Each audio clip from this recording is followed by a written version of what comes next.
Nathan Cross sat in the back corner of the elegant wedding venue, wishing he could disappear into the ivory-colored walls. The champagne glass in his hand trembled slightly as another group of wedding guests turned to stare at him, their whispers carried by the afternoon breeze. He should never have come to Rebecca's wedding. His assistant had invited him months ago, back when attending a normal social event seemed possible. Is that really Nathan Cross? The billionaire guy from the magazines? I heard he's worth over $2 billion. The familiar knot formed in his stomach. These people didn't see Nathan the person. They saw dollar signs, opportunity, a chance to get close to money and power. He'd learned this lesson the hard way after 3 relationships that ended the moment women discovered his bank account meant more to them than his heart. The last one, Cassandra, had been the worst. She'd pretended to love him for 8 months, even said yes when he proposed, only to sell their engagement story to a tabloid magazine before running off with his business rival. The headline still haunted him. Billionaire's fiancé reveals his pathetic romantic secrets. Nathan pulled out his phone, ready to call his driver. He could make an excuse, send Rebecca a generous gift, and retreat back to his penthouse where people couldn't hurt him. But as he stood to leave, a woman's voice stopped him. "Excuse me, but you look like you need rescuing." He turned to see a beautiful African-American woman with warm brown eyes and a gentle smile. She wore a simple navy blue dress that matched her professional demeanor, and she carried a tablet and earpiece that marked her as someone working the event. "I'm sorry?" Nathan asked, confused by her directness. The woman glanced around at the guests who were still stealing looks at him. "The vultures are circling, and you look like you'd rather be anywhere else. I'm Simone Parker, the wedding coordinator. I've seen this before with high-profile guests." Nathan's defenses rose immediately. Another person who recognized him, another potential gold digger. "I don't know what you're talking about." But Simone stepped closer, lowering her voice. "Look, I don't know who you are or why everyone's staring, but you seem like a decent guy who just wants to enjoy a wedding in peace. Those people over there are taking pictures of you with their phones, and that woman in the red dress has been trying to work up the courage to accidentally bump into you for 10 minutes. Nathan followed her gaze and saw exactly what she described. His heart sank further. "Here's what I suggest," Simone continued, her voice kind but businesslike. "Pretend you're with me. I need to check on the reception setup anyway. Walk with me, laugh at something I say, and they'll think you're taken. Most people won't bother a man who's obviously with someone." The offer stunned him. In 3 years, no one had offered to help him without wanting something in return. "Why would you do that?" "Because everyone deserves to feel comfortable at a wedding," she said simply. "Besides, I could use the company while I work. These events can be lonely when you're the only one working." Nathan studied her face, searching for signs of deception or hidden motives. But Simone's expression remained open and honest. She wasn't looking at him like a prize to be won. She was looking at him like a human being who needed help. "You don't even know me," he said quietly. "I know enough. You're here alone, you're clearly uncomfortable, and you haven't tried to hit on me or show off your wallet in the 30 seconds we've been talking. That puts you ahead of most men I meet at these things." For the first time in months, Nathan felt something close to hope. Maybe, just for one afternoon, he could pretend to be normal. Maybe he could have a conversation with someone who didn't know about his money or his past. "What would I need to do?" he asked. Simone's smile widened. "Just stay close, look happy, and help me make sure Rebecca has the perfect wedding day. Can you handle that?" Nathan looked around the venue one more time. The whispers had grown louder, and he could see phones being discreetly pointed in his direction. The thought of spending the next 4 hours being hunted by strangers made his chest tight with anxiety. But this woman, this kind stranger, was offering him a lifeline. "Yes," he said, surprising himself with how much he wanted this chance. "I can handle that." Simone extended her hand to him. "Then let's go save your afternoon, mystery man." As Nathan took her hand, he felt the stares of the room shift from predatory interest to disappointed acceptance. The woman in the red dress turned away and the phone cameras lowered. For the first time since arriving, Nathan could breathe. "Thank you," he said, meaning it more than she could possibly know. "Don't thank me yet," Simone replied with a wink. "You haven't seen how demanding I can be when there's a wedding to coordinate." But Nathan was already smiling, feeling lighter than he had in years. Maybe this wedding wouldn't be a disaster after all. Could it be that simple? Could one person's kindness really change everything? As Nathan walked beside Simone toward the reception area, he found himself hoping the answer was yes. Simone led Nathan through the crowd with practiced ease, her hands still in his as they navigated between tables set with crystal glasses and white rose centerpieces. She moved with the confidence of someone who belonged here, someone who knew every detail of the event. "First stop, the catering station," she said, glancing at her tablet. "The chef needs to confirm the vegetarian count, and I need to make sure the cake table is properly positioned for the cutting ceremony." Nathan found himself genuinely interested in the logistics. "How long have you been coordinating weddings?" 3 years full-time, but I've been helping with events since I was 16. My aunt owns the business and she taught me everything." Simone paused beside the catering table, where a stressed-looking chef in white was frantically arranging small plates. "Carlos, how are we doing on timing?" "Perfect, Miss Parker. 20 minutes until we serve the appetizers, and the main course will be ready exactly when you need it." "You're amazing," Simone said warmly. "This is going to be Rebecca's dream reception." Nathan watched how she interacted with the staff. There was no condescension, no impatience, just genuine appreciation and clear communication. It was refreshing after years of watching people either fawn over him or treat service workers poorly to impress him. "Is Rebecca a friend of yours?" Nathan asked as they moved toward the cake table. "She's been my client for 8 months, but she feels like a friend now. She's been so excited about today." Simone adjusted one of the flowers on the 3-tier cake, then stepped back to examine her work. "She told me her biggest worry was that her guests wouldn't have fun, which is why I noticed you looking uncomfortable. She'd be heartbroken if anyone felt out of place at her wedding." The genuine care in Simone's voice made Nathan's chest warm. "She seems lucky to have you coordinating." "I love what I do. There's something magical about helping people celebrate the most important day of their lives." Simone looked at him curiously. "What about you? How do you know Rebecca?" Nathan hesitated. The truth was that Rebecca had been his executive assistant for 2 years, managing his schedule and handling his business communications. But admitting that would reveal who he was, and he wasn't ready to lose this feeling of normalcy. "We work together," he said carefully. "She's very organized." "That's an understatement. She sent me 17 different versions of the seating chart." Simone laughed, a sound that made Nathan want to hear it again. "But she's also one of the sweetest people I've ever worked with. She sends thank you cards for everything and always asks about my family." As they continued their rounds, Nathan found himself relaxing for the first time in months. Simone introduced him to vendors, included him in small decisions about music timing and lighting adjustments, and made him feel genuinely useful.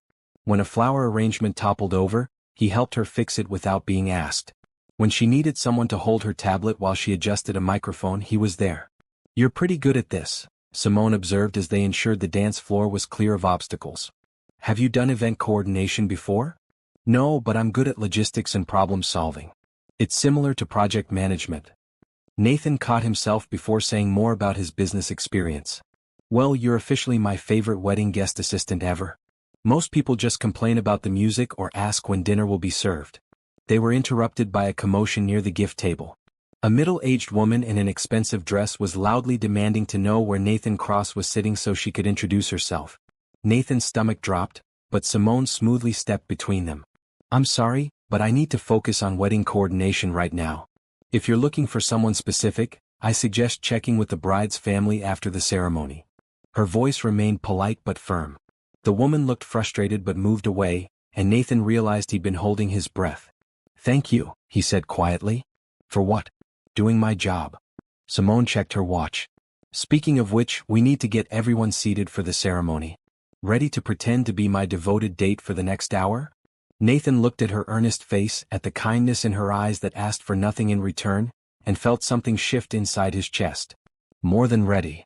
As they found seats in the middle section, away from the gawking strangers, Nathan realized this was the first time in years he'd attended a social event without calculating exit strategies or worrying about his security team's positioning.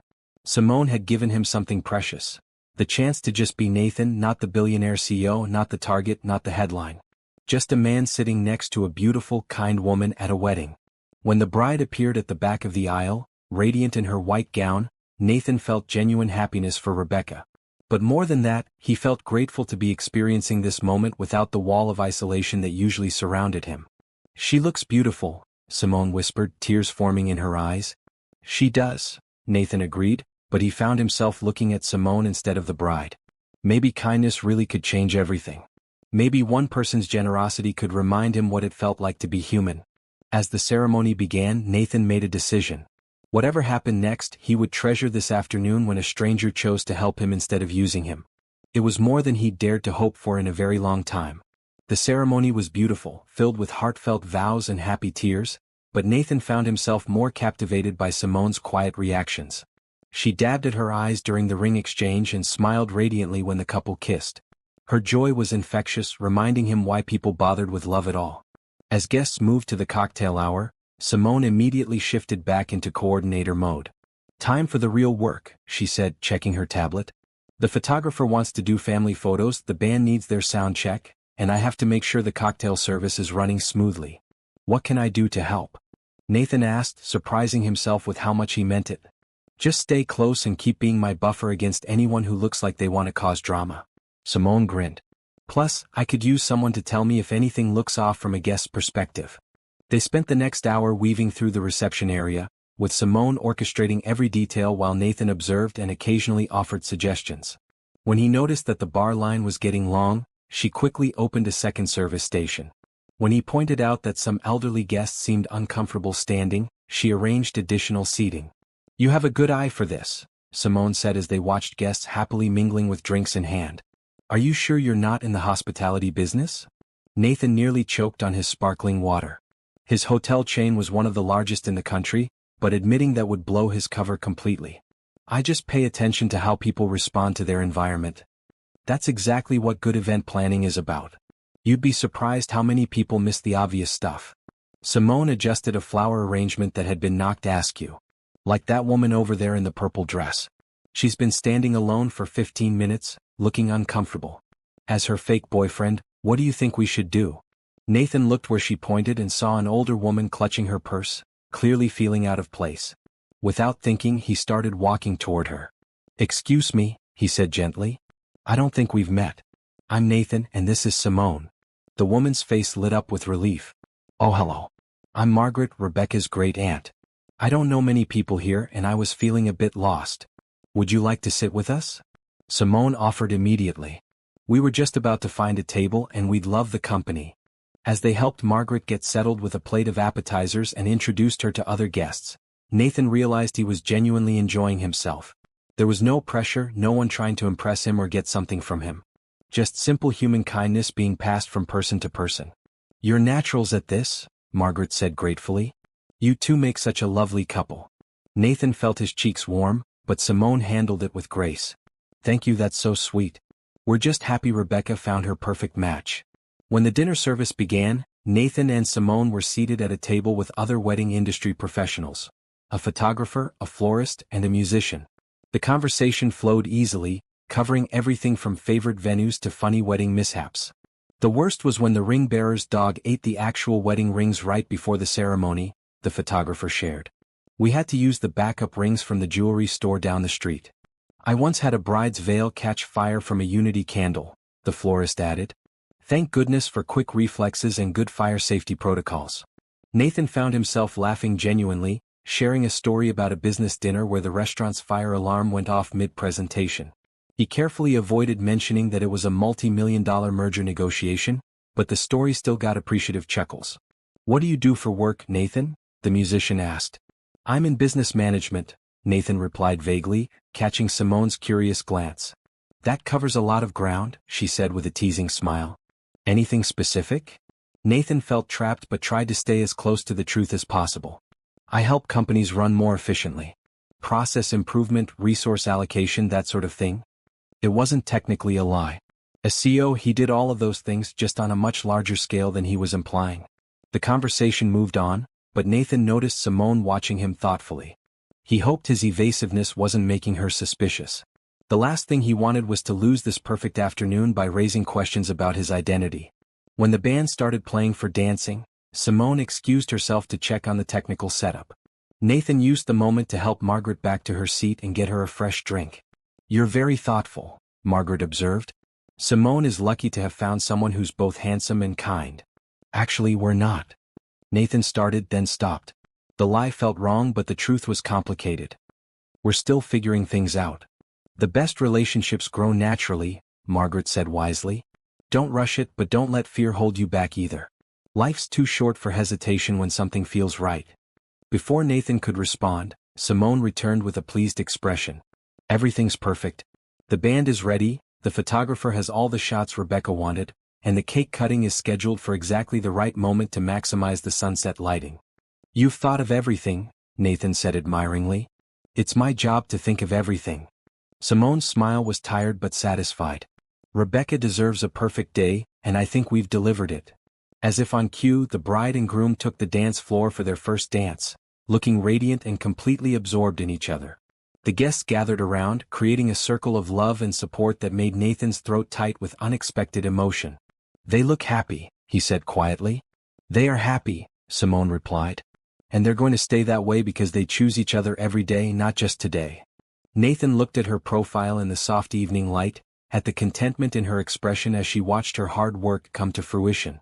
He'd never met anyone quite like her, someone who found genuine joy in other people's happiness. For a moment, he let himself imagine what it might be like to have someone care about his happiness the way Simone cared about Rebecca's. Someone who would coordinate the details, smooth over the rough patches, and stand by him not because of his money but because of who he was as a person. The thought was both thrilling and terrifying. As the song ended and other couples joined the dance floor, Simone turned to him with a mischievous look. "Ready for the next part of our performance?" she asked, extending her hand. Nathan's heart hammered as he realized she was asking him to dance. In front of everyone. As her pretend boyfriend. But looking into her warm brown eyes, he found himself nodding. "Lead the way," he said, taking her hand and hoping she couldn't feel how nervous he suddenly was. Because somewhere between the ceremony and the cocktail hour, between helping Margaret and sharing stories, this had stopped feeling like pretense. And that scared him more than any business negotiation ever had. The dance floor was crowded with couples swaying to a slow jazz standard, creating the perfect cover for Nathan and Simone to blend in. As she moved into his arms, Nathan realized he hadn't danced with someone in over 2 years. The last time had been with Cassandra at a charity gala, and even then it had felt like a performance for the cameras. This was different. Simone was relaxed and natural, following his lead without trying to impress anyone watching. She smelled like lavender and vanilla, and her hand in his felt perfectly right. "You're a good dancer," she said, sounding surprised. "Mandatory business school skill," Nathan replied, then caught himself. That was too revealing. "I mean, I took lessons for a work event once." Simone raised an eyebrow but didn't press. "Well, whoever taught you knew what they were doing. I was expecting to get my toes stepped on." "The night is young," Nathan said, earning a laugh that made his chest warm. They danced in comfortable silence for a few moments, and Nathan found himself studying her face. She had tiny gold flecks in her brown eyes and a small scar above her left eyebrow that he wanted to ask about. Her smile was genuine, not the practiced expression he was used to seeing from women who wanted something from him. "Can I ask you something?" Simone said as the song transitioned to something a bit more upbeat. Nathan's defenses rose automatically. "Sure. Why were you really sitting alone today? You seem like someone who'd have friends or family at a wedding." The question was gentle but direct, and Nathan struggled with how to answer. The truth was too complicated, but he didn't want to lie to her more than necessary. "I don't socialize much," he said finally. "Work keeps me busy and I've had some bad experiences with people who weren't what they seemed." Simone's expression softened. "People who hurt you?" Nathan nodded, surprised by how much he wanted to tell her everything. "Something like that." "I'm sorry. That's hard to get past." Simone's voice held genuine sympathy. "It makes it tough to trust new people." "What about you?" Nathan asked, desperate to shift the focus away from his secrets. "Why wedding coordination? That seems like it would require trusting people constantly." "Because I believe in love," Simone said simply. "Even when it's messy and complicated and people make mistakes. I've seen too many couples overcome impossible odds to give up on the idea that two people can choose to build something beautiful together. Even after seeing weddings that don't work out? Especially then. Because I also see the ones that do work out and they're magic." Simone spun under his arm, then came back to him with a smile. "Like Rebecca and James. They met during the worst year of both their lives. She was going through a nasty divorce, he was dealing with his mother's cancer diagnosis. But somehow they found each other and decided that together they could handle whatever came next." Nathan felt a pang of envy. "That sounds rare." "It is. But not impossible." Simone looked directly at him. "You just have to be brave enough to let someone see the real you even when it's scary." The words hit Nathan like a physical blow. When was the last time anyone had seen the real him? He'd been hiding behind his wealth and position for so long that he wasn't sure the real Nathan even existed anymore. "What if the real you isn't very interesting?" he asked, only half joking. "Everyone's interesting if you look close enough. Take you for example." Nathan's heart stopped. "What about me? You notice things other people miss. You helped Margaret without being asked. You genuinely care about whether Rebecca's having a good wedding. And you're here dancing with me instead of trying to network or show off." Simone's smile was warm. "Those aren't the actions of an uninteresting person." Nathan felt something crack open in his chest, something that had been locked away since Cassandra's betrayal. "You don't know me very well." "No, but I know enough to see that you're kind. And kindness is never boring." The song ended, but neither of them moved apart. Nathan found himself lost in Simone's eyes, wondering what it would be like to tell her everything. To trust someone completely for the first time in years. "Simone, I need to tell you something." "There you are." Rebecca appeared beside them, radiant in her wedding dress and clearly floating on happiness. "Nathan, I'm so glad you came. And Simone, everything is absolutely perfect. Thank you for making today so beautiful." "It's all you and James," Simone said, immediately shifting into professional mode. "You two are what makes it special." Rebecca hugged them both, then lowered her voice conspiratorially. "I have to say, I'm thrilled to see you two together. Nathan's been alone too long, and Simone, you deserve someone who appreciates how amazing you are." Nathan felt his cheeks burn. "Rebecca. Don't be shy. You both look happy and that makes me happy." Rebecca squeezed Simone's hand. "Take care of him, okay? He's one of the good ones even if he doesn't believe it." Before either of them could correct her assumption, Rebecca was swept away by other well-wishers, leaving Nathan and Simone standing awkwardly on the edge of the dance floor. "She seems to know you pretty well," Simone observed. "We've worked together for a while," Nathan said carefully. "She's very perceptive. And she thinks you don't believe you're one of the good ones." Simone's voice was gentle. "Why is that?" Nathan looked around at the celebration surrounding them, at all the happy couples and families sharing this joyful moment, and felt the weight of his isolation pressing down on him again. "Because good people don't usually end up as alone as I am," he said quietly. Simone stepped closer, her hand finding his arm. "Maybe you're not alone because you're not good. Maybe you're alone because you haven't found your person yet." The hope in her voice made Nathan's chest tight. "You really believe that?" "I have to. Otherwise, what's the point of any of this?" Simone gestured at the wedding around them. "Love exists, Nathan. Real love, not the kind that wants something from you or tries to change you. The kind that sees who you really are and chooses you anyway." Nathan stared at her, wondering if she could possibly mean what she seemed to be implying. Was this beautiful, kind woman actually interested in him for himself? Without knowing about his money or his success. "Dance with me again?" he asked, his voice rougher than he intended. "I thought you'd never ask," Simone replied, stepping back into his arms. As they moved together to the next song, Nathan allowed himself to imagine just for a moment what it might be like if this were real. If he could have someone like Simone in his life, someone who saw past the surface and cared about the man underneath. The thought terrified and exhilarated him in equal measure. But for now he would just dance and pretend and let himself feel hopeful for the first time in far too long. As the evening progressed, Nathan found himself completely absorbed in Simone's company. They danced through several songs, their conversation flowing easily between light teasing and surprisingly deep moments. When a particularly energetic song came on, Simone laughed and pulled him into a more spirited dance, not caring who was watching. "You're full of surprises," Nathan said, slightly breathless as he spun her around. "Good surprises or bad surprises?" Simone asked, her cheeks flushed and her eyes bright. "Definitely good." Nathan pulled her closer as the music slowed again. "I can't remember the last time I enjoyed myself this much at a social event." "That's sad," Simone said, but her tone was sympathetic rather than pitying. "Everyone should have fun sometimes. It's complicated when—" Nathan trailed off, realizing he'd almost revealed too much again. "When what?" Nathan looked down at her upturned face, at the genuine curiosity and care in her expression, and felt his carefully constructed walls crumbling. "When people have expectations about who you should be." Simone nodded thoughtfully. "I get that. People see the wedding coordinator and assume I'm this super romantic person who believes in fairy tales and happily ever after. Aren't you? I believe in love, but I'm not naive about it. I know it takes work and compromise and choosing each other every day, even when it's hard." Simone's voice grew softer. I've seen enough marriages fall apart to know that the wedding is just the beginning. The real relationship starts the next day. Nathan was struck by her maturity and realism.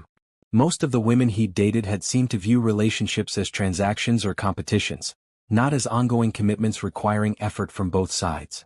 "What about you?" Simone asked. "What do people expect from you that makes socializing so complicated?" Nathan felt the familiar panic rise in his chest. How could he explain that people expected him to be a walking ATM, a networking opportunity, a trophy boyfriend? That every conversation came with hidden agendas and calculated moves? "They expect me to be someone I'm not comfortable being," he said finally. "Then don't be that person tonight. Just be Nathan, whoever that is." The simplicity of her suggestion took his breath away. When was the last time someone had given him permission to just be himself? "I'm not sure I remember how," he admitted. Simone stopped dancing and looked directly at him. "Start with this. What do you want to do right now in this moment without thinking about what anyone else expects?" Nathan stared at her, his heart hammering. What he wanted was to kiss her, to forget about the pretense and the lies and the inevitable moment when his real identity would ruin everything. He wanted to believe that this connection between them was real and sustainable. But he couldn't say that. Not yet. "I want to keep dancing with you," he said instead, which was also true. Simone's smile was radiant. "Then that's what we'll do." They swayed together through 2 more songs, talking quietly about everything and nothing. Simone told him about her dream of eventually opening her own event planning company, specializing in intimate celebrations rather than massive productions. Nathan shared his love of travel, carefully editing out the private jets and 5-star resorts, focusing instead on the small moments that had moved him in different places. "I love how you notice details," Simone said when he described the way morning light hit a cathedral in Barcelona. "Most people rush through experiences without really seeing them." "Maybe I see them because I'm usually alone," Nathan said without thinking. Simone's expression grew concerned. "You travel alone a lot?" "Work travel," Nathan said quickly. "It's not very social." "That sounds lonely." It was lonely, Nathan realized. Even when he traveled with his security team and assistants, he was fundamentally alone with his thoughts and decisions. He'd grown so accustomed to the isolation that he'd forgotten how it felt to share experiences with someone else. "What about you?" he asked. "Do you travel much?" "Not as much as I'd like. Building a business keeps me pretty tied to the city. But someday I want to see those cathedrals you mentioned, and maybe plan some destination weddings in beautiful places." Nathan found himself imagining showing her those places, seeing her reaction to the sunrise over Machu Picchu or the northern lights in Iceland. The thought was so appealing that it scared him. "I'd like to show you." He began, then stopped, realizing how presumptuous that sounded. "Show me what?" Nathan felt his cheeks heat. "Nothing. I was just thinking out loud." But Simone stepped closer, her voice gentle. "Nathan, are you always this careful about what you say?" The question hit him like a punch to the gut. Yes, he was always careful. Every word was calculated, every response filtered through multiple considerations about how it might be interpreted or used against him later. "I have to be," he said quietly. "Why?" "Because I'm worth $2 billion and every careless word could end up in a lawsuit or a tabloid headline," Nathan thought. "Because I've learned that casual comments can be twisted into weapons. Because I can't afford to be spontaneous or vulnerable or real. Because words have consequences," he said instead. Simone studied his face with an intensity that made him nervous. "What happened to you?" The direct question caught Nathan off guard. For a moment he considered telling her everything. About Cassandra, about the constant pressure, about the loneliness that came with never being sure if people liked him for himself or his bank account. But the music stopped, and the spell was broken as the band announced they were taking a short break. Around them, guests began moving toward the bar and dessert station. "I should check on the cake-cutting timeline," Simone said, but she didn't move away from him immediately. "Of course." Nathan stepped back, giving her space to return to work mode. "Thank you for the dances. Thank you for being such a good pretend boyfriend." Simone's smile was teasing, but there was something else in her eyes, something that looked almost like regret. As she walked away to coordinate the next phase of the reception, Nathan realized that the pretense was becoming increasingly difficult to maintain. Not because he was bad at lying, but because what he felt for Simone was starting to feel very real.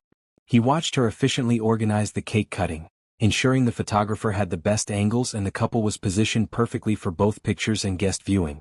She was graceful under pressure, kind to everyone she interacted with, and completely absorbed in making other people happy. Nathan had never wanted to be real with someone as much as he wanted to be real with her. But being real meant risking everything, and Nathan wasn't sure he was brave enough for that yet. As Rebecca and James prepared to cut their cake, Nathan found himself wondering if he would ever be brave enough to stop pretending and start living. The thought both thrilled and terrified him. The next morning, Nathan woke up in his penthouse apartment feeling something he hadn't experienced in years: genuine disappointment that an evening had ended. He'd stayed at the wedding until the very last dance, reluctant to break the spell that had made him feel normal for a few precious hours. Simone had exchanged numbers with him as they said goodbye, mentioning that she might need his help with future boyfriend emergencies, in a tone that was half joking, half hopeful. Nathan had agreed immediately, despite knowing it would only make his deception more complicated. Now, standing in his marble and glass kitchen with its view of the entire city, he felt the familiar weight of his isolation settling back over him. His housekeeper had left breakfast prepared, his assistant had already sent his schedule for the week, and his phone showed 17 missed calls from business associates who'd seen the society page photos of him at the wedding. Nathan ignored the calls and focused on the one text message that mattered. "Simone, thank you again for yesterday. Rebecca said it was the perfect wedding, and I couldn't have done it without my amazing pretend boyfriend. Coffee sometime to debrief?" Nathan stared at the message for a full minute, his thumb hovering over the keyboard. He should make an excuse, let the connection fade and return to his safe but lonely routine. Getting more involved with Simone would only lead to heartbreak for both of them when the truth inevitably came out. But the memory of her laugh, of the way she'd looked at him during their slow dances, made the choice for him. "Nathan, I'd love coffee. When and where?" Her response came quickly. "Simone, there's a little cafe called Beans and Dreams on 5th Street. Tomorrow at 10? Nathan knew the place. It was small and cozy, the kind of neighborhood spot where a billionaire CEO would never normally be seen. Perfect for maintaining his cover. "Nathan, perfect. See you there." The next 24 hours crawled by. Nathan tried to focus on work, reviewing quarterly reports and sitting through board meetings, but his mind kept drifting to Simone. He found himself wondering what she was doing, whether she was thinking about him and what they would talk about over coffee. When he finally walked into Beans and Dreams the next morning, Simone was already there, sitting at a corner table with 2 steaming mugs and a plate of pastries. She traded her professional wedding coordinator outfit for jeans and a soft blue sweater that brought out her eyes. "I took the liberty of ordering," she said as he sat down. "Black coffee and a blueberry scone. Was I right?" Nathan was touched that she'd paid attention to his preferences. "Perfect. How did you know?" "I notice things too," Simone said with a smile. "Especially about people I'm pretending to date." They fell into easy conversation about the wedding, laughing over small mishaps that the guests had never noticed and celebrating the moments that had gone perfectly. Nathan found himself relaxing into the rhythm of normal conversation, the kind he hadn't had with anyone in years. "Rebecca sent me the sweetest thank you note this morning," Simone said, pulling out her phone to show him. "She said seeing you happy made her day even more special." Nathan read the message, feeling a pang of guilt about the deception. Rebecca genuinely cared about his well-being, and she'd been thrilled to see him with someone.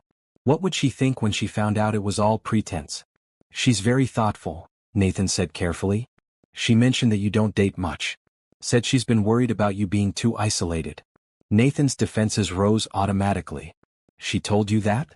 "Not in a gossipy way. She cares about you, Nathan. She wants you to be happy." Simone's voice was gentle. "Is it really that hard for you to believe that people might worry about your well-being without having ulterior motives?" The question hit Nathan like a physical blow. Yes, it was that hard to believe. Years of being used and manipulated had trained him to look for hidden agendas in every kind gesture. "I've learned to be cautious," he said finally. "I understand caution. But there's a difference between being careful and shutting everyone out completely." Before Nathan could respond, Simone's phone buzzed with a call. She glanced at it and sighed. "I'm sorry, I need to take this. It's a client emergency." She answered with her professional voice. "Hello, Mrs. Davidson. What can I do for you?" Nathan listened to half of a conversation about a corporate event that was falling apart due to vendor cancellations. Simone handled it with calm efficiency, but he could see the stress in her expression. "I'll figure something out and call you back within the hour," she said finally, ending the call and rubbing her temples. "Problem?" Nathan asked. "Major problem. I have a corporate anniversary party this weekend, and my caterer and florist both just canceled due to a double booking conflict. It's for 200 people and the client is demanding." Nathan's business instincts kicked in immediately. What kind of corporate event? Johnson Industries' 25th anniversary. They want elegant but not stuffy, sophisticated but not pretentious. The CEO is very particular about appearances. Nathan knew Johnson Industries. It was a mid-sized manufacturing company with a solid reputation, owned by a man who valued quality and reliability above flashiness. I might be able to help, Nathan said impulsively. Simone looked at him skeptically. Unless you know premium caterers and florists who take last-minute bookings, I don't think. Actually, I do. Nathan pulled out his phone. I have some connections in the hospitality industry. Let me make a few calls. Within 30 minutes, Nathan had secured commitments from the head chef at one of the city's finest hotels and a florist who usually only worked with A-list clients. Both agreed to handle Simone's event as a personal favor to Nathan, asking no questions about why he was calling in favors for a small wedding planning company. Simone stared at him in amazement. How did you do that? Nathan shrugged, trying to look casual. Like I said, I have some connections. Those aren't just connections, Nathan. The chef at the Meridian Hotel doesn't take personal calls from random business consultants. And Petals and Pearls has a 6-month waiting list. Nathan felt panic rising. He'd gotten carried away trying to help her and had blown his cover completely. I do a lot of networking, he said weakly. Simone studied his face intently. Nathan, who are you really? The direct question hung between them, loaded with implications. Nathan could see that she was starting to piece things together, probably remembering the whispers at the wedding and his evasive answers about his work. He opened his mouth to tell her everything, to confess about the money and the deception and hope that she would understand. But his phone rang before he could speak. I'm sorry, I have to take this, he said, seeing his assistant's number. It's urgent. He stepped outside to answer, and Rebecca's voice was tense with worry. Nathan, there's a problem. The Henderson merger is falling apart, and they're demanding a face-to-face meeting this afternoon or they're walking away. I know you're trying to keep a low profile, but this could cost us $300 million. Nathan closed his eyes, feeling the weight of his real life crashing back down on him. He was the CEO of a multi-billion-dollar corporation, and hundreds of people depended on his decisions. He couldn't pretend to be a normal guy forever. Schedule the meeting, he said quietly. I'll be there in an hour. When he returned to the table, Simone was watching him with an unreadable expression. I have to go, Nathan said.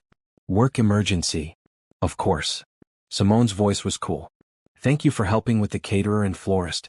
I'll pay you back for any deposits you covered. That's not necessary. Yes, it is. I don't like owing people, especially people I don't really know. The words stung, but Nathan couldn't blame her for being suspicious. He'd been lying to her from the beginning, and she was starting to figure it out. Simone, It's okay, Nathan. We both know this was just pretense. Her smile was polite but distant. Thank you for a lovely evening and for helping with my crisis. I hope your work emergency resolves itself. As Nathan walked away from the cafe, he felt like he was losing something precious before he'd ever really had it. Simone was pulling back, protecting herself from whatever she sensed he was hiding. And the worst part was he couldn't blame her. But he also couldn't stop wanting to find a way to make it real. 3 days passed without contact, and Nathan found himself checking his phone constantly for messages from Simone. He'd thrown himself into work, successfully saving the Henderson merger and handling 2 other crisis situations, but nothing felt as important as the conversation he'd left unfinished at the cafe. On Thursday evening, his phone finally buzzed with her number. Simone, the Johnson Industries event is tomorrow night. Would you like to be my date? For real this time, not pretense. I'd like to see who you really are. Nathan stared at the message for 10 minutes, his heart racing. She was giving him a chance to be honest, to stop hiding behind his careful evasions. But attending a corporate event carried huge risks. What if someone recognized him? What if his presence drew unwanted attention to Simone's business? But the alternative was losing her completely, and that felt worse than any professional risk. Nathan, yes. What should I know about the event? Simone, cocktail attire, 7 p.m. at the Riverside Pavilion. And Nathan? No more secrets. I'm tired of wondering who I'm talking to. Nathan's chest tightened. She deserved the truth, but he wasn't sure how to tell her without destroying what they had. He spent the next day agonizing over how to handle the conversation, practicing different ways to explain his situation. When he arrived at the Riverside Pavilion that evening, Simone took his breath away. She wore a simple black dress that was elegant without being flashy, and her hair was styled in soft waves around her face. She looked beautiful and professional and completely out of his league. "You look stunning," Nathan said, meaning it completely. "Thank you. You clean up pretty well yourself." Simone's smile was warm but guarded. "Ready to meet the demanding Mr. Johnson?" As they walked into the event, Nathan was relieved to see that it was a more intimate gathering than he'd expected. About 150 people mingled in the beautifully decorated space, with the catering and floral arrangements he'd helped secure, creating exactly the sophisticated but approachable atmosphere Simone had described. "This is incredible," Nathan said, genuinely impressed. "You've created the perfect environment." "We created it," Simone corrected. "I couldn't have pulled this off without your connections." Before Nathan could respond, a distinguished older man approached them with a welcoming smile. "You must be Simone. I'm Robert Johnson, and I cannot thank you enough for saving our celebration. When our original vendors canceled, I thought we'd have to serve pizza and call it good." "It was my pleasure, Mr. Johnson. I'd like you to meet Nathan Cross, my partner for the evening." Nathan shook Johnson's hand, grateful that Simone hadn't tried to define their relationship more specifically. "Nathan Cross." Johnson's expression shifted slightly. "That's an interesting coincidence. We've been trying to get a meeting with Nathan Cross, the CEO of Cross Industries, for months. Our companies would be perfect strategic partners." Nathan felt the blood drain from his face. Of all the possible complications, he hadn't considered that Johnson might actually want to do business with him. "Common name," Nathan managed. But Johnson was studying his face more carefully. "You know, you look remarkably similar to the photos I've seen. Same eyes, same jawline." Simone looked between them, confusion clear in her expression. "What are you talking about?"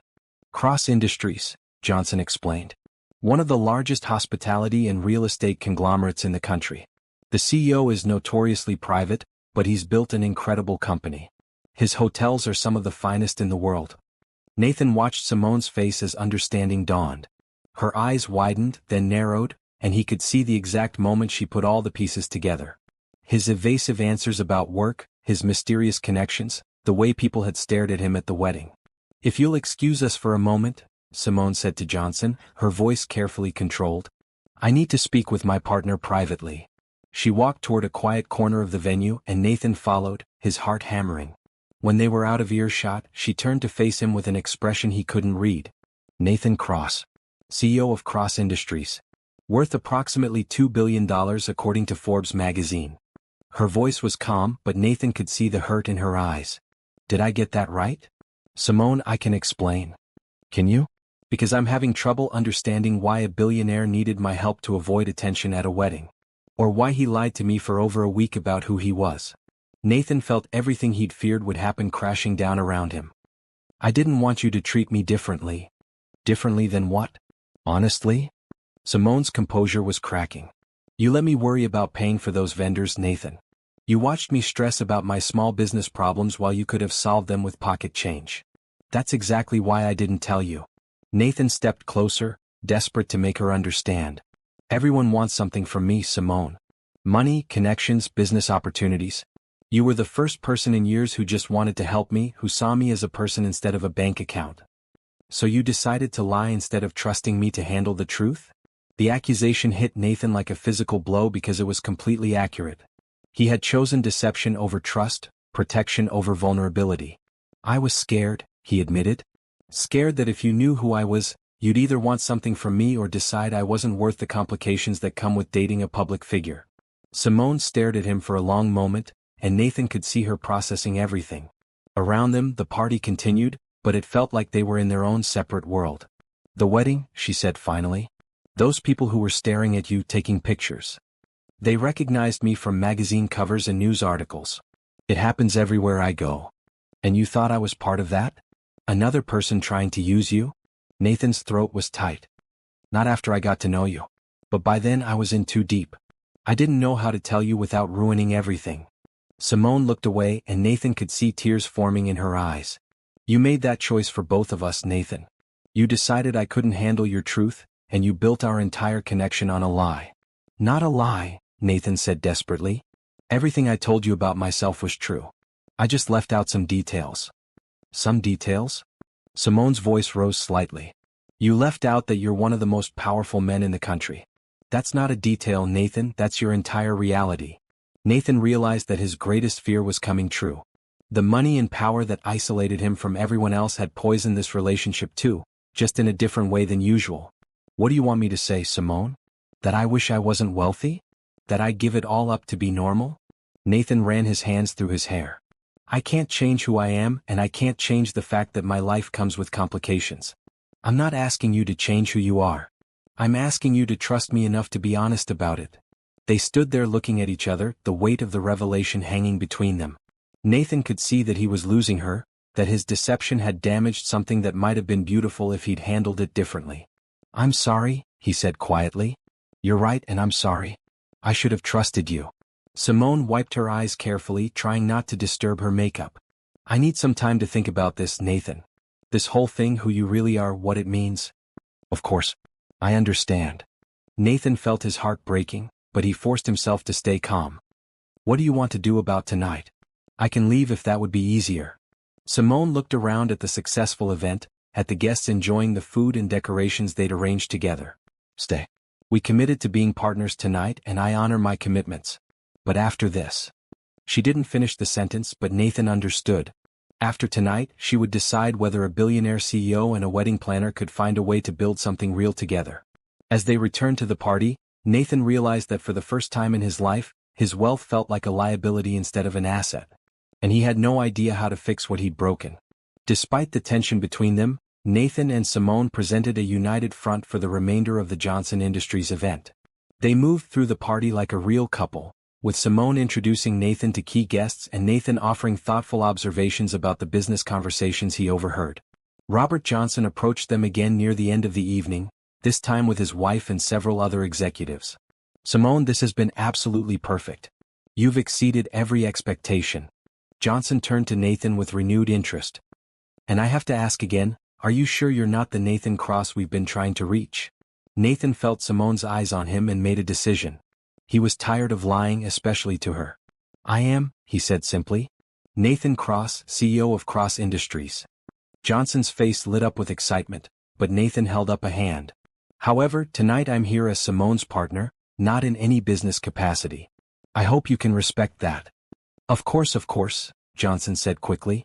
But perhaps we could arrange a proper meeting next week? I really do think our companies could benefit from a partnership. Have your people call my assistant. Rebecca Martinez will set something up. Nathan's voice was polite but firm. Tonight is about celebrating your anniversary, not conducting business. After Johnson moved away, clearly thrilled with the connection, Simone looked at Nathan with something that might have been admiration. That was well handled, she said quietly. I meant what I said. Tonight is about you and your success, not my business interests. They spent the final hour of the event ensuring everything wrapped up smoothly. Nathan watched Simone coordinate the cleanup, tip the staff generously from the client's budget, and personally thank every vendor. Her professionalism and genuine care for everyone involved reminded him why he'd been drawn to her in the first place. As they walked to the parking garage together, the silence between them was heavy with unresolved tension. Simone, Nathan began, then stopped. What could he say that would fix this? My car's over here, she said, pointing to a practical Honda Civic that was probably 5 years old. Nathan looked at his own car, a sleek black BMW that cost more than most people's annual salaries, and felt the gulf between their worlds more acutely than ever. Can we talk? He asked. Really talk, with complete honesty this time? Simone studied his face in the dim garage lighting. Not tonight, Nathan. I'm exhausted and I need to process everything. But tomorrow? She paused, seeming to make a decision. There's a charity gala tomorrow night. The Children's Hospital fundraiser. I have to work it, and I could use a date. Who knows how to handle high-profile events? Nathan was surprised by the invitation. Are you sure that's a good idea? There will be photographers, society reporters. I know exactly what it is. I've coordinated it for 3 years. Simone's voice was steady. If we're going to figure out whether this can work, I need to see you in your real world, not just the version you showed me. The thought terrified Nathan. The charity gala would be full of people who knew him, business associates and socialites who would scrutinize his choice of companion and draw conclusions about their relationship. It could get complicated, he warned. Everything about you is complicated, Nathan. That's what I'm trying to decide if I can handle. As Nathan drove home to his penthouse, his mind raced through all the ways the charity gala could go wrong. Simone would see him in his element, dealing with the pressures and expectations that came with his position. She'd witnessed firsthand how his wealth affected every interaction, how people treated him like a prize to be won rather than a person to be known. But she'd also see why he'd been so careful about revealing his identity. The charity gala would show her the fishbowl existence he lived, where every conversation was potentially a business negotiation and every relationship carried the risk of exploitation.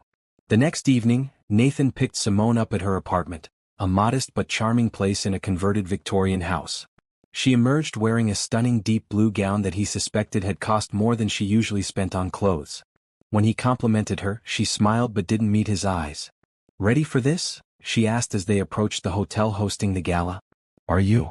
Nathan countered. "I guess we'll find out." The moment they walked into the ballroom, Nathan felt the familiar shift in energy that accompanied his public appearances. Conversations paused, heads turned, and he could see people reaching for their phones to discreetly photograph them. "Mr. Cross," a reporter approached immediately. "Can you tell us about your companion this evening?" "This is Simone Parker, one of the city's finest event coordinators," Nathan said smoothly. "She's actually working tonight, making sure this important fundraiser runs perfectly." It was a masterful deflection that positioned Simone as a professional rather than just his date, but Nathan could see her surprise at how easily he handled the media attention. As they moved through the crowd, Nathan introduced Simone to philanthropists, business leaders and city officials. He watched her navigate these conversations with grace, her natural warmth and intelligence shining through even in this intimidating environment. "She's lovely," commented Margaret Whitfield, the wife of a prominent banker. "How did you meet?" "At a wedding," Nathan replied. "She helped me when I needed it most." The answer was honest and seemed to satisfy most questioners, but Nathan could see Simone processing how his presence changed the dynamic of every interaction. People were more deferential to her, more interested in her business, more eager to make connections. "This is what it's always like, isn't it?" she murmured during a quiet moment. "People treating you like you're more important than everyone else in the room." "Usually worse," Nathan admitted. "Tonight's actually been relatively low-key." When the auction portion of the evening began, Nathan found himself bidding on several items, driven partly by genuine charitable feeling and partly by his desire to show Simone the positive side of his wealth. When the auctioneer announced a week at a luxury resort in Tuscany, Simone grabbed his arm. "Don't," she said quietly. "What?" "Don't bid on that thinking it's for me. I'm not here as your charity case or your prize." Nathan realized she was right. He'd been unconsciously trying to impress her with his generosity, falling into the same patterns that had driven away other women who'd felt overwhelmed by his resources. Instead, he bid on a scholarship fund for underprivileged children, something that mattered to him personally and didn't carry any implications about their relationship. As the evening wound down, Nathan could see that Simone was emotionally drained from navigating his world. The constant attention, the careful conversations, the weight of being scrutinized as his potential romantic interest had clearly taken a toll. "Thank you," he said as they walked to his car. "I know tonight wasn't easy." "It wasn't," Simone agreed. "But it was educational." Nathan wasn't sure if that was good or bad, but he didn't push for clarification. He'd learned enough about Simone to know that she needed time to process her thoughts before sharing them. As he dropped her off at her apartment, she turned to him with a serious expression.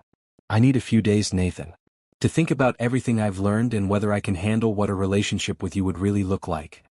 Nathan's heart sank, but he forced himself to nod. "I understand. Take all the time you need. Thank you for being honest tonight.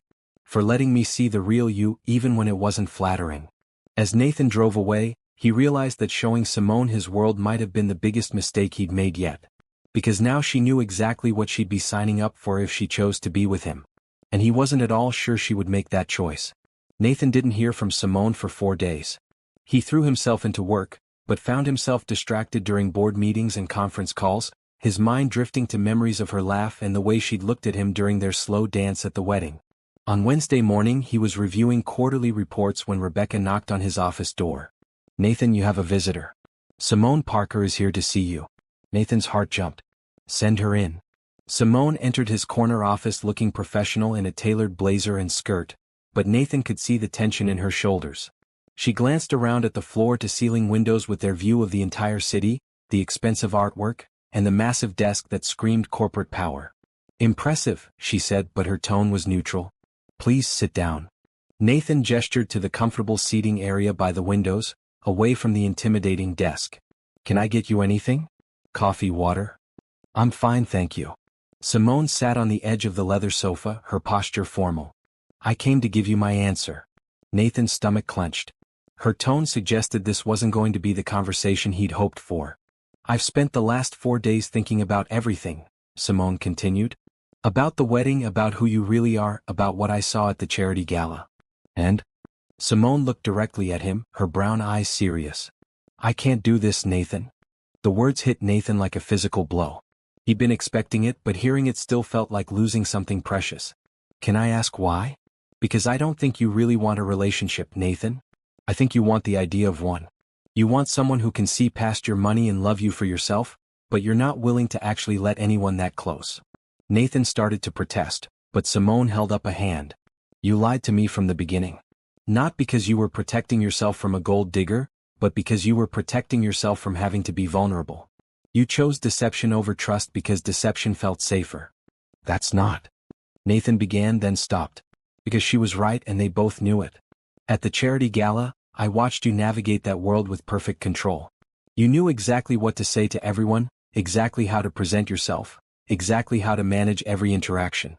It was masterful, but it was also completely calculated." Simone's voice grew softer. "I never saw the real you, Nathan. I saw the version of you that you thought I wanted to see." Nathan felt something breaking apart inside his chest. "Everything I shared with you was real. My feelings for you are real." "Are they? Or do you just like the idea of someone who doesn't want your money?" The question was like a scalpel, cutting straight to his deepest fears. Because Nathan wasn't entirely sure himself whether his feelings for Simone were genuine or just relief at finding someone who didn't immediately try to use him. "I don't know how to be in a relationship anymore," he admitted quietly. "I've spent so many years protecting myself that I'm not sure I know how to stop." "I know. And that's why this can't work." Simone's eyes were bright with unshed tears. "You need to figure out who you are when you're not protecting yourself, Nathan. You need to learn how to be vulnerable with someone without it being a performance or a calculation." Nathan stared out at the city spread below them, at the empire he'd built that had given him everything except the ability to connect with another human being. "What if I can't?" he asked. "What if I'm too damaged by all of this to ever have something real? Then you'll spend the rest of your life alone in this beautiful prison you've built." Simone stood up, smoothing her skirt. "But I don't think that's true. I think you're capable of real love, Nathan. You just have to be brave enough to risk it." As she moved toward the door, Nathan felt panic rising. "Simone, wait." She turned back to him, hope flickering in her eyes. "I don't want to lose you," Nathan said, his voice rough with emotion. "Tell me what you need. Tell me how to fix this. I need you to figure out how to be real with someone without lying about who you are. I need you to trust that the right person will love you for everything you are, including the complicated parts." Simone's smile was sad but genuine. "And I need you to do that work for yourself, not because you're trying to win me back." "And if I do that work? Then maybe someday we can try again. But not now, Nathan. Right now, you're not ready for what I need from a partner." After she left, Nathan sat in his office for a long time, staring at the city he'd conquered but feeling more isolated than ever. Simone was right about everything, and that made her rejection hurt even more. He'd spent so many years building walls to protect himself that he'd forgotten how to build bridges to connect with others. His wealth had given him power and security, but it had also cost him the ability to be truly intimate with another person. For the first time in his adult life, Nathan wondered if all his success had been worth it if it meant spending the rest of his life alone. But as the afternoon sun slanted through his office windows, he found himself thinking about Simone's final words. She believed he was capable of real love. She thought he could learn to be vulnerable if he was brave enough to try. Maybe it wasn't too late to prove her right. Maybe there was still time to become the man she deserved, even if she was no longer willing to wait for him to figure it out. The thought terrified and exhilarated him in equal measure. But for the first time since Cassandra's betrayal, Nathan felt ready to take the risk of being real. 3 months after Simone walked out of his office, Nathan had made more changes to his life than he'd thought possible. He'd started seeing a therapist who specialized in helping successful people navigate relationships and vulnerability. He'd stepped back from some of his business responsibilities, promoting trusted executives to handle day-to-day operations while he focused on learning who he was outside of his corporate identity. Most importantly, he'd started volunteering at the Children's Hospital, the same charity where he'd taken Simone to that fateful gala. Working with kids who faced challenges much greater than his own had given him perspective on what really mattered in life. It was there, reading to a group of young patients, that he ran into Margaret, the elderly woman he and Simone had helped at Rebecca's wedding. "Nathan, what a wonderful surprise," Margaret said, settling into the chair beside him as he finished the story. "I volunteer here every Tuesday. I had no idea you did too." "I started a few months ago," Nathan replied, watching the children return to their rooms with smiles on their faces. "It helps me remember what's important." "And how are things with that lovely young woman? Simone, wasn't it?" Nathan's chest tightened. "We're not together anymore." Margaret's expression grew concerned. "Oh dear, I'm sorry to hear that. You two seem so right for each other." "She was right for me. I just wasn't ready to be right for her." "Wasn't ready or aren't ready?" The distinction hit Nathan like a revelation. For 3 months he'd been thinking about his relationship with Simone in past tense, as a failure he needed to learn from. But Margaret's question made him realize he'd been approaching it all wrong. "I think I might be ready now," he said slowly. "Then what are you doing sitting here talking to an old woman? Go tell her that." Nathan felt a surge of hope mixed with terror. What if she won't listen? What if I've missed my chance? "What if you haven't?" Margaret smiled. "Life's too short for what-ifs, Nathan. Trust me, I know." That evening, Nathan found himself standing outside Simone's apartment building, his heart hammering with nervous energy. He'd spent hours planning what to say, but now that he was here, all his carefully prepared words seemed inadequate. He was about to lose his nerve when Simone emerged from the building, clearly heading out for the evening. She looked beautiful in a simple green dress, but Nathan could see the surprise and wariness in her eyes when she spotted him. "Nathan? What are you doing here?" "I needed to see you. To tell you that you were right about everything." Simone glanced around at the other pedestrians on the busy street. "This isn't really the place for that conversation." "Then come with me, please. Just give me 1 hour to show you how much I've changed." Something in his voice must have convinced her, because after a moment's hesitation, she nodded. Nathan led her to a small community garden a few blocks away, a quiet space with benches surrounded by flowering plants.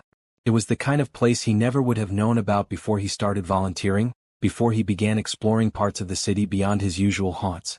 "I've been thinking about what you said," Nathan began once they were seated. "About needing to figure out who I am when I'm not protecting myself." "And? You were right. I had no idea who that person was. I'd been hiding behind my wealth and position for so long that I'd forgotten there was anything else." Nathan took a deep breath. "So I've been working on it. Therapy, volunteering, stepping back from some of my business responsibilities. Learning how to be Nathan the person instead of Nathan the CEO." Simone studied his face carefully. "That's good, Nathan. I'm glad you're doing that work. But you don't need to report back to me about your progress." "I'm not reporting back. I'm asking for another chance." The words hung between them in the evening air. Simone looked away and Nathan could see her wrestling with her thoughts. "Nathan, I know you said I needed to do this work for myself, and I have. I'm happier now, more centered, more aware of what I actually want from life." Nathan leaned forward. "But doing that work also made me realize that what I want is you. Not the idea of you, not what you represent, but you specifically. Your kindness, your strength, your ability to see the best in people even when they can't see it themselves. How do I know this isn't just another performance? Another version of Nathan designed to get what you want?" The question was fair, and Nathan had been expecting it. "Because I'm not asking you to make a decision right now. I'm asking you to let me prove it to you over time." Nathan pulled out his phone and showed her a photo from the children's hospital. "This is who I am now. I volunteer every Tuesday and Thursday, reading to kids and helping with activities. I'm not doing it for publicity or tax benefits or to impress anyone. I'm doing it because it makes me feel like the person I want to be." Simone looked at the photo, her expression softening slightly. "I've also been working with a therapist on understanding why I found it so hard to trust you with the truth about my wealth. It wasn't really about protecting myself from gold diggers. It was about being terrified that the real me wasn't enough to hold someone's interest once the novelty wore off." "Nathan, let me finish, please."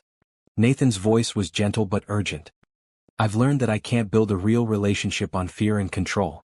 I have to trust that the right person will love me for who I am, complications and all. And I believe you're that person, Simone. I believe we could build something beautiful together if you're willing to take the risk." Simone was quiet for a long moment, and Nathan forced himself to wait instead of rushing to fill the silence.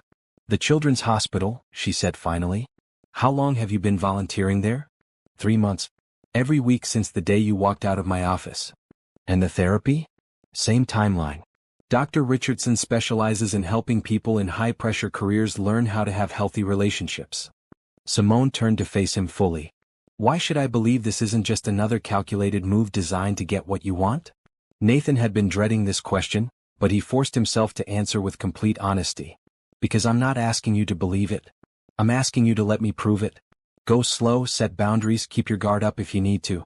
But give me a chance to show you that I'm capable of the kind of real, honest relationship you deserve. And if I say no? The question was like a knife to his heart, but Nathan met her eyes steadily. Then I'll respect that decision and leave you alone. But I'll keep doing the work to become a better man, because that's who I want to be regardless of what happens between us. Simone stood up and walked to the edge of the garden, looking out at the city lights beginning to twinkle in the growing dusk.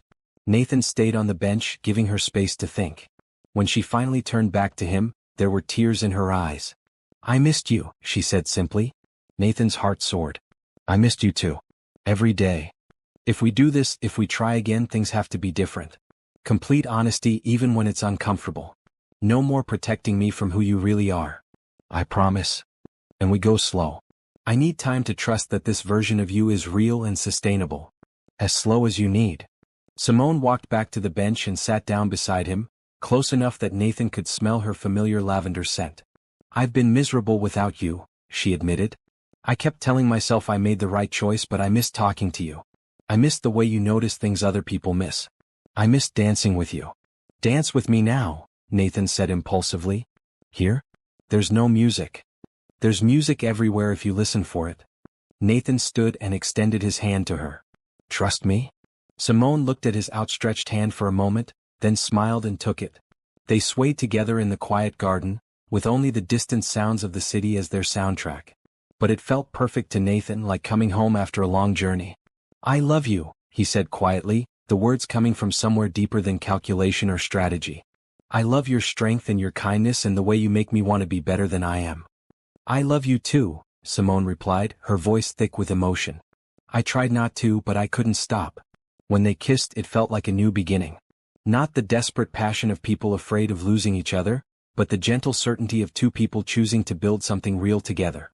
As they walked back toward Simone's apartment, hand in hand under the streetlights, Nathan felt something he'd never experienced before, the quiet confidence of a man who knew he was exactly where he belonged.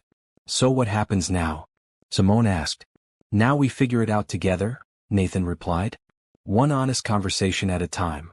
It wasn't a fairy tale ending, but it was something better. The beginning of a real love story, built on truth and trust and the courage to be vulnerable with each other. For Nathan Cross, billionaire CEO, that was worth more than all the money in the world.